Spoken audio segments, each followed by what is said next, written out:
That's where rednecks and blue collars came from. And even when you're talking about rednecks, I always wondered, tell me what is considered a redneck, and also, is it a derogatory term if someone is using it outside your culture? See, that's kind of a little bit of a touchy situation, but not really too bad, so we can dive into that for a minute. A redneck is more, there's country, and, they're kind of like, maybe even you want to call like the Luke Bryans. Those are like country, like they wear their jeans and their boots, but they're always kind of clean looking. They got that real fresh, sharp-ass look all the time. Yeah. Redneck, we may not be as clean. I mean, I clean up, for interviews. I clean up to go to church on Sunday with the wife and kids to go out to dinner, but a lot of times I come home with grease stains on my britches. I come home with holes in my shirt because I've done tore them up at work. Right. Or, I'll come home with my boots falling plumb apart. Pair of work boots wore slicker than a baby's ass. I put that in the song one time. Yeah. And, I mean, I think the lower, and I'm not even going to say the lower classes, it sounds derogatory, but the lower version, maybe the not as much money people, they ain't done rose to that effect yet. Right. Those are more the rednecks. Now, like I said, there's good and bad in every culture. There's some rednecks that they're just assholes. I wouldn't fool with them. I wouldn't fool with them. But then there's some, country boys that it's like, look, they're just too preppy in the country lane. They're just, they want to be country, but they want to preppy too. Right. So a redneck is really one of those people, all based on how are their actions. Right. If their actions are cool, you don't even have to have a sunburnt neck. I know that's a stereotype. Yeah. You don't have to have a redneck. But to be a redneck, like they like NASCAR, they like to hunt and fish. They like to be outside all the time. I'm dirty. I don't give a damn. I'll clean up when I go home. Who gives a fuck if I got holes in my jeans? Who cares if my damn jeans got oil and grease stains on them? Most of them do. Right. I've been out here working my ass off. I've been out here. I think it's funny because I put on my Coalman page, I found one of the memes that I liked a lot. And it was of a dude's work truck, and he had it on the back of the truck. People had been stealing his tools, right? And he was, home renovations and everything. So he puts a big-ass sticker on the back of his toolbox, says, "Do not steal my tools. I need those to pay your benefits." Why are you stealing my tools when I'm working and paying the government, and they're paying for you guys? Why are you over here stealing from me? You're stealing from your own self. Right. Any segment of people is going to be good and bad. You know what I'm saying? It is. So I just want to make sure that's clear and understood. But also I wanted to understand, okay, if me as a black man call you a redneck, would you take that as disrespectful? No. Because rednecks, we're happy about what we are. Right. I mean, it's like Ryan Upchurch. He's got a song Hillbilly and all kinds of stuff dealing with rednecks. We're happy for who we are. Right. But at the same time, I guess if you wanted to know the derogatory term, since we're on that, it would be calling us a cracker. I mean, I guess that would be, so okay. You know what I'm saying? Because it's kind of like not just disrespecting us, but our skin color too. It's the same thing with, when people use the derogatory term towards black people as well. Right. It's like, you just disrespected me, but you disrespected my culture, my heritage, and everything. Right. So let's not go there. Let's not cross those borders. Yeah, but, see, the thing is, and I even laugh at it because, I know a lot of black artists, they laugh at themselves in that way. They use the N-word. I mean, that's their deal. Well, I do it too in my music as far as using cracker. I told them one time on a song, I'm going to prove them wrong. I said, y'all think I'm just a dirty cracker? Well, hell, I'm a country rapper. Right. It's the same thing. Yes. It's the same thing. And I always kind of wondered when it comes to it. Because also, it seemed like people, when they are trying to be, because, sometimes people try to intentionally try to talk bad about someone. So I think it's the way you use the word as well. Just like I say the word nigga or something like that. I can say it in an endearing way with a friend, or I can be talking about someone that just ain't shit. Yeah. You know what I'm saying? It all depends on the way you use it. Yes. And it feels like, just like the term with redneck, it could possibly be used in the same way. Yeah. I feel like the cracker's more of our kind of what sets us off. Right. When you're like, you dirt right, no good for nothing, cracker, you're like, oh God, you done did it now. You're coming now. You got fighting words now. We're getting ready to go to blows here in a minute. Yeah.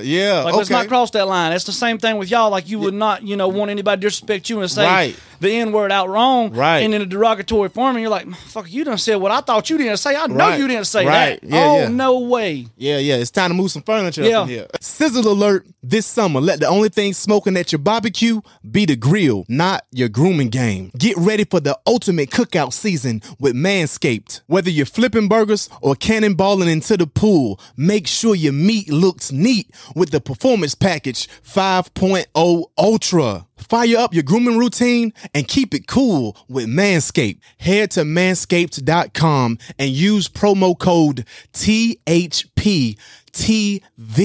Again, that's THPTV at manscaped.com to get 20% off and free shipping. I'm not even going to front with y'all. I've used multiple different other brands and tried to groom myself in that special sexy area. And I done came out nipped because they don't specialize in those tools that Manscaped does. I mean, they had me walking around, you know what I'm saying? And I'm up here blaming it on like, yeah, man, I was working out. Nah, I was just working out with the wrong groomer and getting my nuts snipped for no reason until I ran across Manscaped, and their products are amazing. I mean, these groomers got lights on them so you can get all the different angles, and they got specialized tools where I've never, ever been nipped. Stop wasting time. Take advantage of this amazing discount, 20% off and free shipping. Go to manscaped.com and put in your promo code THPTV to take advantage of this great discount. Catch up with the times. The ladies love a smooth, clean area to put their eyes on and whatever else. Trust me, stay groomed or you're doomed. That's how Cracker is to us. Redneck, we laugh at that. You call me a redneck, I'm going to laugh my ass off. I am a damn redneck. Damn right I am, right? I'm prideful of it. Yeah. Okay. And I know I like to have those type of conversations, man, because a lot of time people think it, but they may be afraid to ask. And then if we don't ask, that means it's going to lead to lack of understanding. If we don't ask, we don't know. Yeah. And I think this is a platform for everyone can just speak freely, and I think the more we do that, the more we can understand, and more we can continue to grow together. Well, not only that, the more our cultures can grow together. Yeah. The more instead of I'm just gonna put it out there right now for the world to hear. Fuck this division. Exactly. Fuck this. We need to come together as people. Because like I said a while ago, we ain't just he's white, he's black, he's Mexican, he's whatever color. No, we are people. God put us here on the earth. We are one race. Human race. Humans. Yeah. Just because your skin color is darker than mine or mine's whiter than yours don't mean that we can't be friends. Don't mean we can't get along. Right. Hell, don't mean we can't go over to kickboards and make a track together. Exactly. And I don't know if you know it or not, but I was a rapper too. I just pivoted to podcasting because when I was in the scene doing shows a lot, and like when I went to West Coast doing shows, they had platforms available for artists. So I said, this was never available for me in my city, in my community. Small town. So I'm going to create it for others because I didn't have it. You know what I'm saying? Yeah. So that's why when I'm listening to music, I relate to lyrics because I was a lyricist. I wrote, you know what I'm saying? So I can appreciate the effort and I can appreciate the story and authentic. Yes. That's in the music. So and that is the one thing that people do not understand about me. They say, oh, you must hear a beat and you just kill it. No, I'm a pre-writer. And what a pre-writer means is I have to write my whole story out, then transform it to a rhyme, then take that rhyme and find the beat and mix that's my harder. beat the way I want to do it. But I feel like I get a better storytelling mode like that. Yeah. I feel like if I hear the beat and I'm, writing to it in my head or whatever, and I'm pen and paper or texting it on my phone or whatever, I still get good results. Yeah. But it just don't feel as meaningful to me. Right. Yeah. You got to go with whatever works best for you, man. I totally understand it. So, we were talking about that, and then I also listened to a song called Back Roads Living. And that's off the new EP. Yeah. That's off the brand new EP that just dropped a couple days ago. Yeah, so I can tell you take pride in where you're from, and it shaped a lot of who you are. So I wanted to ask you, you talked about like hunting, driving big trucks, fishing, and more. So for those city folks from the outside looking in, what does Back Road Living do for you as a man, and how was it fulfilling? Well, it's the way I was born and raised. Just simply put, as a little kid, walking, through the backwoods with my daddy, we have our fishing poles. During fishing time, spring and summer, you be fishing, hunting season come through, and hey, we was dying for hunting season. When big buck season come in, when deer season come in, we was dying for them fall months. Them fall months that come in, football's on TV, man. The deer's out running. They getting ready to go into rut, which means they're breeding, so they're going to be a little easier to get the big boys. Man, we damn go out there in full camo. We take our damn deer blinds or tree stands, whatever, and we just go out there and lay in wait. Right. No matter if it was bow, crossbow, rifle, shotgun, whatever season, we was on point. Right. And not only that, I have to say the hunting, no lie, and it may be, may sound a little cliche or whatever, but hunting saved my life in a lot of ways, because I remember there was times when it was just me and my old man, and hey, we was down to our last couple bucks, and we didn't get the damn money in to get food for another couple of days. Daddy look at you. I remember coming home from school one time. It was a little bit of a sad story, but I'm going to tell it anyway because it's my podcast right now. I come home from school one day, and we had a big pot of pinto beans. We had been eating on it for about 3 or 4 days. And literally, we go over. Daddy's like, man, it's time to get some beans. And we got one piece of cornbread left. He splits cornbread in half for us and gets ready to get some beans. He said, son, I'm sorry, there ain't enough beans for both those. He puts a big ass fucking bowl of beans and hands it to me and said, this is yours. He said, I don't need to eat. My son's more important. Right. So right then and there, I know that, like, look, these backwoods, this is what it's all about right here. Yeah. So a couple weeks later, you know, we had got our groceries. Everything was picking up for us a little bit, but we're big eaters, was big boys. My daddy was 6'3" and weighed over 300 pounds. My daddy was a hoss of a man. Yeah. And I was bigger then than I am now. I've had to work so much. I've worked some of my weight off. But, you know, I remember I come home and I'm like, damn, Daddy, it's about time to eat again. He's like, yeah, we got some stuff over here. You know, we got our beans and we got all kinds of stuff. You know, we can make some cornbread. We ain't got no meat. Right. He said, I don't know what to tell you about meat tonight. He said, I don't get paid for another 3 or 4 days. I can't get us no meat. Right. I said, I can. He said, take your 22 Magnum in the woods, see if you can kill some squirrels. Swear to goodness. Evening time, busted 4 squirrels, took them, skinned them, gutted them, put them in the crock pot. That's how we ate meat for supper that night. Absolutely. The real shit. Yeah. The shit that people can look at you and say, oh, there ain't no way I don't care. You didn't live it. I did. It's my life. This is my story. Yeah. I lived it. Yeah, man. I love that, man.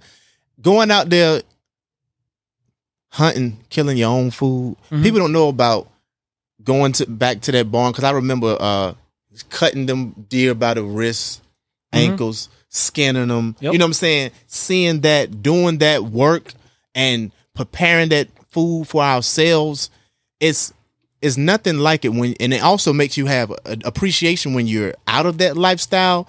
But still, man, it forms such a different type of work ethic and appreciation. And then you also have that bond. It's going to be a different bond with your family members, because you guys, we were surviving together. You didn't just raise me. No, we survived together. We survived together. When we weren't supposed to make it, we made it. That's a whole different type of That's love. That's why my dad was not only my father, but my best damn friend, because we went through the ups and through the downs. Yeah, I've seen years when he could buy brand new trucks and the house was getting ready to be paid for, all new furniture. I've seen years where we was damn scumming along. Yeah. I've seen years where we was killing our own damn food, stocking the deep freezer up with meat, squirrels, groundhogs. I even wrote a song about it, groundhog gravy. I never ate groundhogs. It's an old family recipe that we make, groundhog gravy. I had squirrel, I had rabbit, I had turtle, I had deer. Maybe a little bit of coon, but I can't remember. Had bear. We go coon hunting all the time. Yeah. Back in the day, we used to stay coon hunting. Didn't even have no dogs either. Just went coon hunting. Oh, yeah. Y'all was raw with it. Yeah. We was. We didn't have no dogs. Yeah. And you got them life skills, so if something happened, you can still survive. And people don't understand how Hank important Williams that is. Jr. said it best. A country boy can survive. Yes, sir. Yes, sir. Yes, sir. I've been a long time out of that life. So I had to get my feet wet all over again, but I'm sure it'll come back. If you came and ran with me for 2 weeks, I'd have your ass right. Yeah. I guarantee you that. Yeah, I'll take you up on that. Yeah, so all that's dope. But I want to pivot real quick, because there was some real cool stories and things like that, and testimonies. I'm gonna pivot real quick, because into a segment of our shows called "Who You Rocking With." So I'm gonna give you 2 options. You let me know which one you would choose over the other first. And it don't mean you don't like the other one. It's like, okay, this will be my favorite. This one I'm going to listen to first. All right. So who you rocking with? This is recent. Kendrick or Drake? Drake. Any reason behind that? The older music. Started from the bottom, now we're here. Ooh. Started from the bottom, now my whole team fucking here. Yeah. That's hard.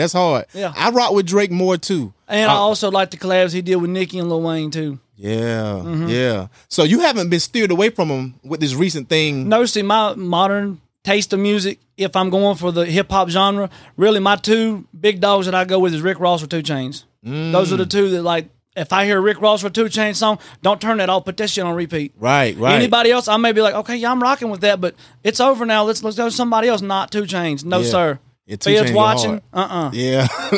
2 Chainz go hard. Ross do too. I love Rick Ross. My daddy always used to say, hey, play the big boss man. Play that big boss man. Ricky Ross, the biggest boss. Yeah, for sure. All right, so who you rocking with? Now I'm going to go to some old school Western shows. You know what I'm saying? Right. Let me know who you rock with the most. The old school Clint Eastwood or the Westerns with John Wayne? Oh, that's a hard one.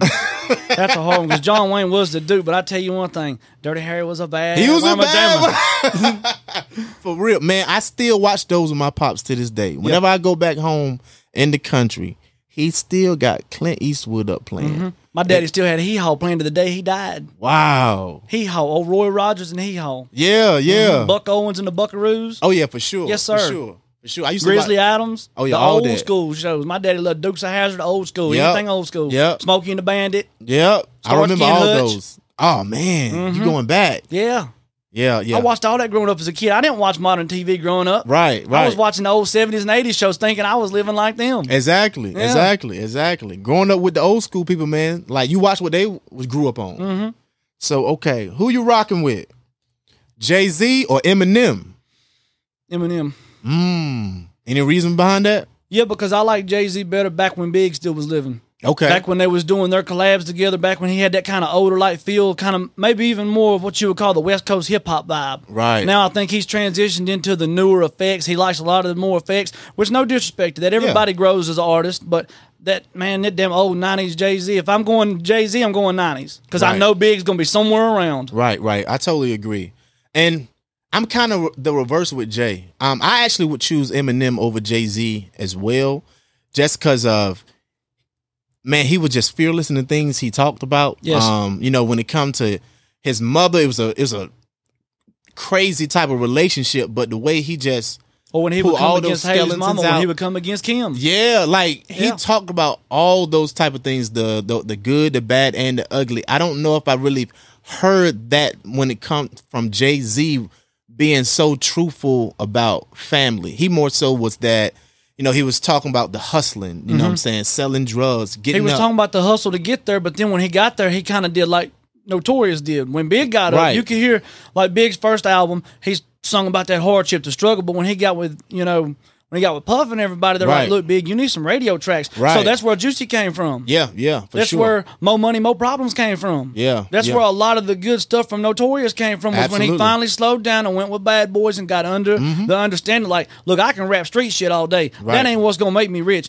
They want to hear money, cars, clothes, Bentleys, the baddest shit of the bad. Yes. Yeah, for sure. And then, even back then, too, I was more so Pac than Biggie. So I didn't really give Jay-Z and them as much of a chance because I was so caught up in Tupac. You know what I'm saying? And who could not be? Because Tupac wasn't just a rapper. He was a character. Yeah. He was a rapper. He was an actor. I mean, he was a visionary at the same time. Yeah. And I don't know if that's because of the South. We related more to what they were talking about. I'm not sure what it is, but I was definitely, and also like, I was big on DMX too, though.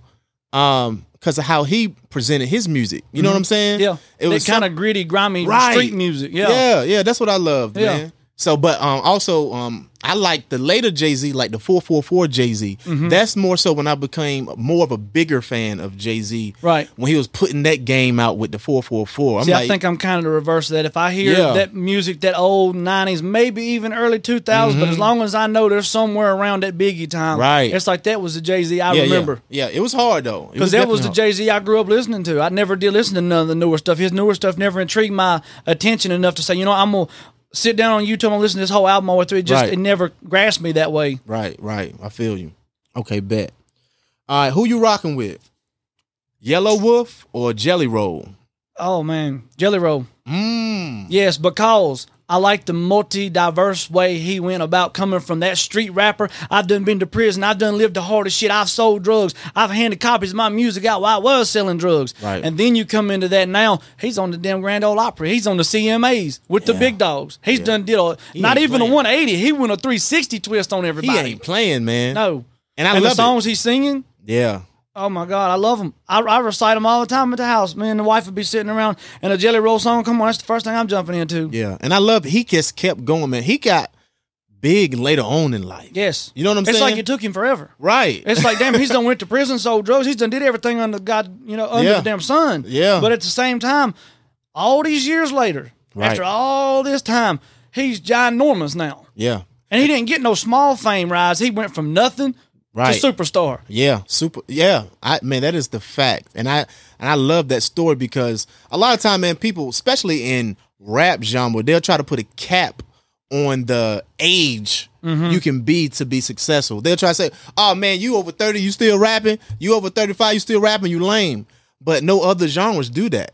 See, that is the truth. But even in the country rap genre, and I even told my brother-in-law this, we've been talking about it, and I said, you know what? I hate to say it. Maybe I joined this game a little bit late because, look, I'm closing in on 30 here before long. I'll be turning 30. And I said, look, you got to think 30, then you get some success. And after all, are you going to be bouncing on stage at 45, 50 years old singing Rednecks and Blue Collars or Down by the Holler? Am I going to be up here, throwing down like that? Mm-hmm. Because Ryan Upchurch put it in great perspective on one of his Instagram posts he put out. He said, you know what? He said, I'm a holler boy, but a holler boy can't last forever. He said, I'm not going to be 60 years old up here jamming YZ. He said, I know that. He said, so I'm getting into the ballads more now. I'm getting into the slow down where I can come up on stage and sit down on a stool and drink me a beer while I'm singing. Right. He said, I'm trying to get out of the fast shit. At the same time, I still like doing it, but I'm trying to transition. Right. I'm in that point now where I'm looking at like, okay, I'm going on 30. If I don't get no traction before long, there's, some thoughts to be made here. And, we're going to have to figure this out, but I don't really think I want to jump into ballads, not a whole ballad album. Right. I like to throw them and pick and choose when I want a ballad. I like a ballad to be like maybe one in the whole album or two in the whole album, but they got so much emotion that kind of lays the country rap down for a minute. Right. You got to, man, I tell you this, man, just keep pushing. It's not, we can't put our timing on what people saying to us. Nope. We can't do that because it's God's timing. It is. You just keep pushing forward. If you still got the love for it, you just keep pushing, man, because you just never know when that time going to come for you. Yep. It's not going to come when you want it. It's going to come on God's timing, And I told my wife, too, another thing right quick. I told her, I said, you know what, when I go to the studio and I go putting all these badass tracks out, for me, it's almost like buying a lottery ticket. And every track, I'm like scratching that lottery. Did I win? Did I win? Right. Did I win? Knowing that one day when you finally get to that one that the world loves, there's your golden ticket. Yep. That's the truth. So that's why you just got to keep going, man. Stay consistent. All right. Next one. Who you rocking with? Garth Brooks or Willie Nelson? Garth Brooks. Garth Brooks was the king of country for the longest. All through the 90s, it was Garth. Wide open. Yeah, that's true. I love Willie Nelson, too, though. I love old school. Yeah. Love old school Willie Nelson, but probably have to take Garth Brooks on that one. I got you. There was another track where I heard you, talking about your pops, gone but not forgot.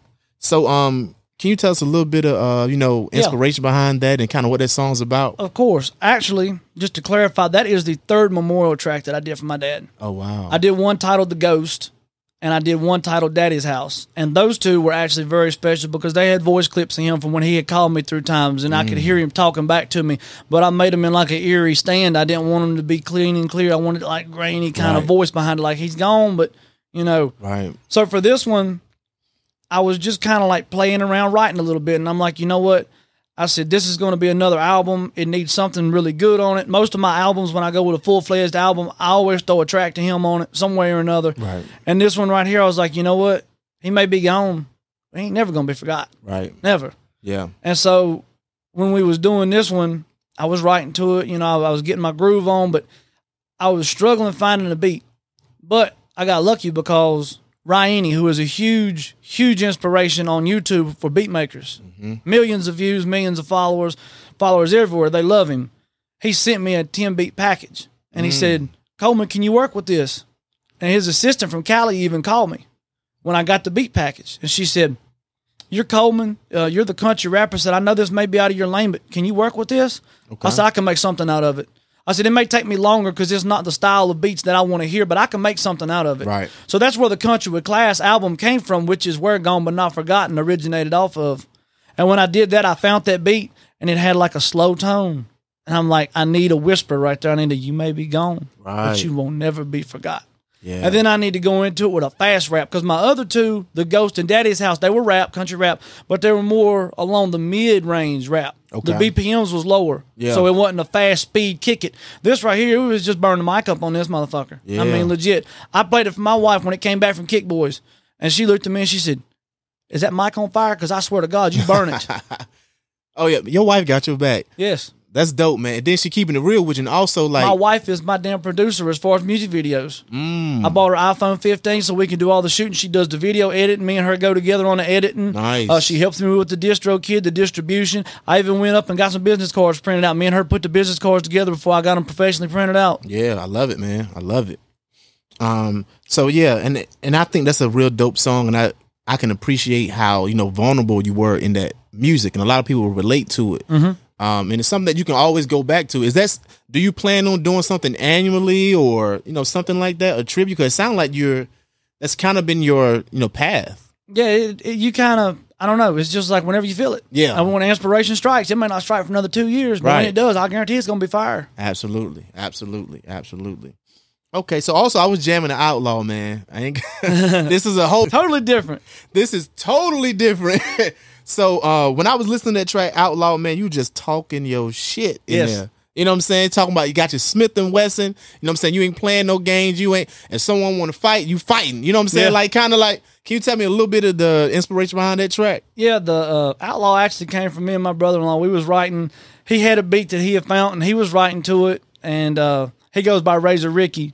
And you know, me and him, we was playing with it a lot, and it came to the point where we never could get nowhere with it because the funds wasn't together. I could get mine together, but he couldn't get his together, or I could do this and he couldn't do that, or we was just so blended in trying to get up here to Kickboys, do it together instead of splitting it. You know, we wanted that in-house togetherness. That's the way we did down by the holler. Right. It was down home, but it was in-house. He raps, I rap. We're in the booth together. That's the connection that I want with somebody when I do a collab. Right. So I'm like, you know what? We're going to try this. He said, look, man, I'm sorry. He said, right now I'm down on my luck. You know, I ain't got no job right now, but I'm working on getting one. He said, take Outlaws and make it fire. He said, just take Outlaws and turn it into a Coalman original. Make it fire. Right. I said, bet. You got it. Yeah. I got that. So I went on Jake Angel. I found the track. I found what I liked. I said, this is Outlaws right here. Yeah. This one's Outlaws. Yeah, for sure. But it does talk about, you know, Smith & Wesson on my hip, I keep that bitch for protection. Yeah. I talk about everything.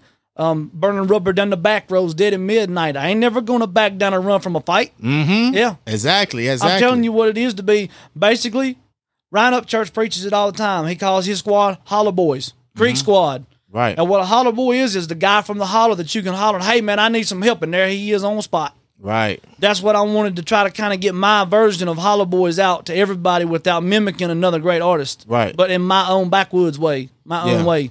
Absolutely.